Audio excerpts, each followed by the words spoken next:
Welcome back to another episode of the Real Estate Playbook. This is episode number 72, and this week's guest is none other than Bob Bresciani. Bob, how you doing today? I'm very well, very well. Excellent. Well, glad to have you on the podcast today, and today's going to be a unique podcast. We're going to switch it up a bit because Bob actually runs Director of Accounting and Finance for us here at 54 Realty.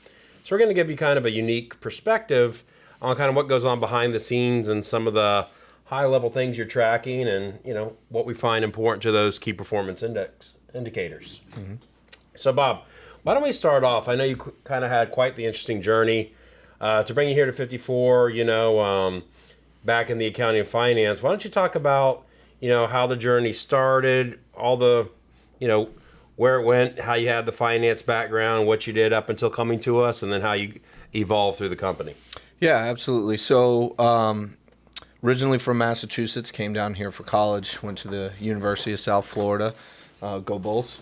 And, I started there with a basic business degree, sort of lent more towards marketing and just being an out-of-state student, ironically, you needed to take summer courses, and I didn't do that until my senior year. Sat down with the board there, and they said, hey, you need to take these 9 credit hours. And I kind of looked at the business requirements, and finance was an option similar to marketing where really if I just put in a whole nother year, I could leave with a whole nother degree. Numbers have always been an interest of mine, patterns, seeing the patterns in numbers and figuring out the back end of business and what makes one successful or not. And so I thought that was sort of the best route. And from South Florida, floated around a little bit in insurance, not really my cup of tea. Found myself bartending for some time, which was great. Definitely learned a lot there. And I got to do what I wanted to do throughout my 20s pretty much. And, an opportunity arose here at 54. Allison, being one of your first agents is also my sister. And she said, we had a great opportunity here with the Zillow contract, and started off at the bottom doing some CMA stuff and analyst work, and definitely lent more towards the numbers side of that job, and did kind of both as I grew and as the company grew. You had a need for somebody with a little more financial mindset, and that's really I'd say right time, right place for me, and it's been great, and I've been here since 2019 pretty much, and now really kind of settled into the director role, and to 2023 already with the projections, what we're looking at and what we're tracking is awesome. So yeah, absolutely. And I know in addition to here, you did CMA analyst, did some listing coordination, running some more back of the house stuff, organizing, help with signpost installation in the beginning, and a variety of different positions you had and within the company, kind of working your way up. One of the things, though, why don't you discuss a little bit about what was your job prior? Well, I guess it wouldn't even been prior, because you were kind of working 2 positions there in the beginning. But prior to coming on, what were you doing before, and what were you doing still while your first year or 2 here with 54? So I was a CMA analyst. I was still bartending on the weekends, working pretty much 7 days a week. There was a need for sign install, that contract with Zillow, hundreds of houses a month, listing and selling and buying. So, I grew up in a hands-on family, so I have some woodworking, a construction experience, back in high school working for a contractor, and you had a need to assemble and essentially put up the sign. So I was building all the signs for the Zillow side of the brokerage, putting those up, as well as CMA, as well as bartending. And then opportunity arose in listing coordination, and for me, a way to grow within the company. And of course, absolutely, let's go ahead and took that venture, and that was interesting, and learned a lot on the listing side. And really, I would say more about real estate, or I was learning more about real estate the more inward I went or upward I went with the company, right? And, with CMA analysts and then listing coordination, you're really starting to grasp how real estate works. And, I'm here in the back office now. There was COVID had hit, taking a little bit of time off, not too long. And, I got a phone call, I think, from you and Rose about coming back to kind of focus more on the finance side. Mm-hmm. Again, one of those part-time things. And I was back at the casino after COVID as well. And, so I did both, and very quickly it turned from part-time to full-time with the amount of homes we were selling, and that was great for me. And I was kind of waiting, not necessarily waiting, but looking for an opportunity to change career paths, and this seemed to just be the right one at the right time, and so yeah, been focusing there ever since. And it's quite the interesting skill set, because I know in between, while we were kind of ramping you up full time, you were running human resource as well. Mm-hmm. And the interesting thing, which a lot similar to me, which is very rare, is you kind of have that hospitality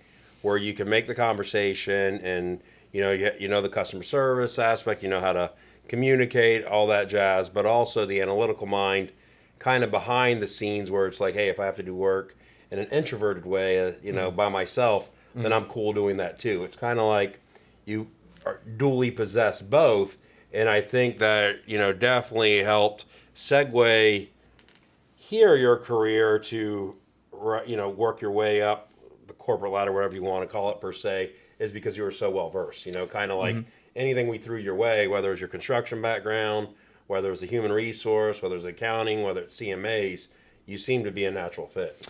Yeah, and give props to my mom, I guess, for that one, right?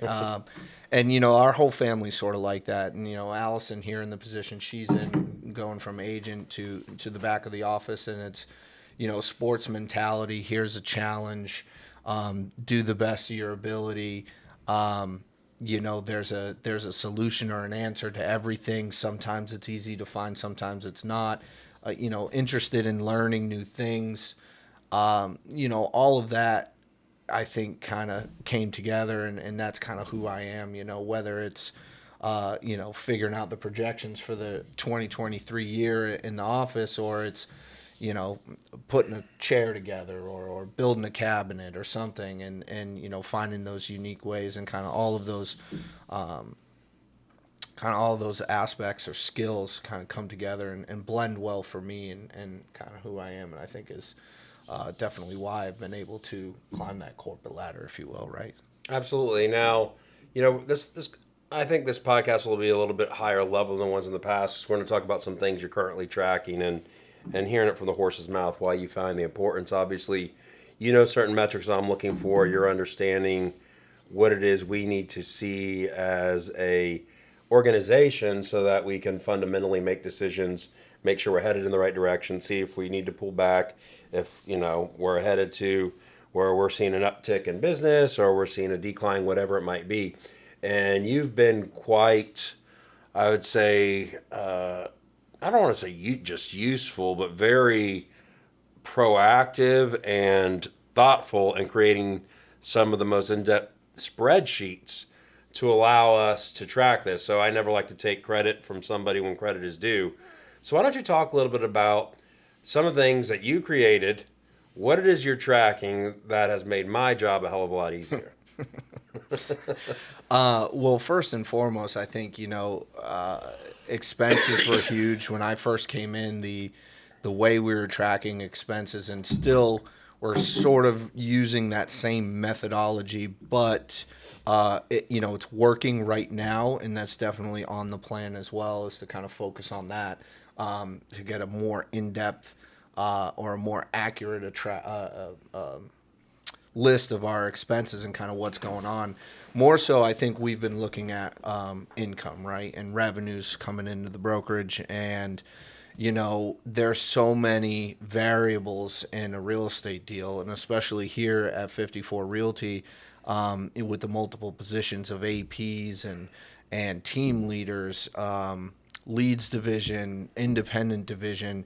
There's a lot of hands in the pot, and if you're pulling or looking at the wrong numbers, or you're not including those specific numbers, really your projections as a business, as 54 Realty, can be very misconstrued. So luckily, we've picked up a few systems. We've messed with a few systems in 2022, but I think we found the systems that we need to really track all of the information, pertinent information, to give a financial kind of beat on 54 Realty. So, I do like the spreadsheets. I think it goes back to that problem solving, right? And if you have all of the information and the accurate information, creating the equation to see what this effect does to the company, whether it be broker dollar, sales price, the percent that AP bonus, things of that nature, right?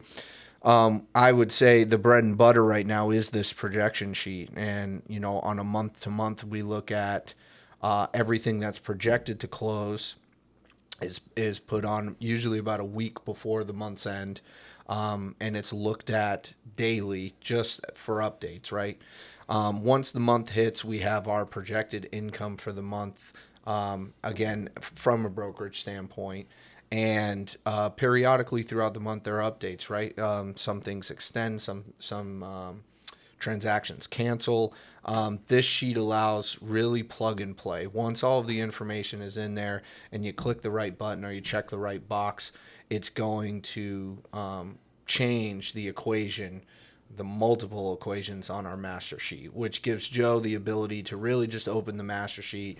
Don't look at all the the rigmarole, don't look at all the mess of the actual raw data. So he's able to really just open this sheet, look at what our revenue is for the month on a week to week, what we've collected that week, what we're projected to collect the next week, how much is canceled, percent of what that is, as far as volume, as far as broker dollar. I mean, everything is broken down to a percent in multiple different variables. And, to me, I like to see everything because everything can tell a story.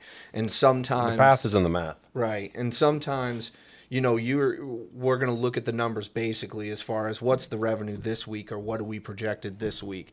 But really the percentages and the breakdown of everything is going to be beneficial for us down the line or after quarter one, when you can look at what we did this quarter, and then after quarter two, you can compare the percentages and the uptick or the downtick, hopefully not, and really start to compare in those percentages. So really tracking everything now is vital. So that way down the line, we can look at it, as a good projection for the health of the business, right? Absolutely. So I kind of want to talk about a couple things and point it out to you, just kind of, growing up in real estate, and, or I guess my career through real estate, and what I found a lot of people tracking, and then ask you some questions, and obviously, we'll be vulnerable, full transparency. Like a lot of brokers, especially going to team, they compare about units, like how many units are we closing or how much volume are we closing, right? And obviously that's important. You want to pick up market share, and I understand that. But running a business, it seems like the ugly topic nobody ever wants to talk about, look at, or discuss is the P&L or the budgets. Really getting in the numbers. Most agents, I find, hide from that. And, like when we're in these meetings and we're kind of going through that, and you can be honest to the audience, like, what are we going over, Bob? Are we going over volume? Are we going over units? What are the numbers that we're discussing when we're making these decisions based on what the company is generating? We're looking at expenses. We're looking at revenue. We're looking at units per agent, how many agents we have, how many pendings they have per month, per year.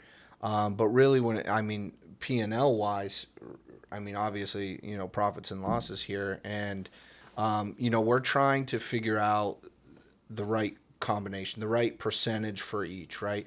I think we started off high with really, really high expenses, and, looking at the month's projections, and we're like, how the hell are we gonna how the hell are we going to pay all these expenses? And really looking at this expense category and really cutting it down or stripping the fat off of it, to get it to where we're still operating at an extreme high level, just not necessarily spending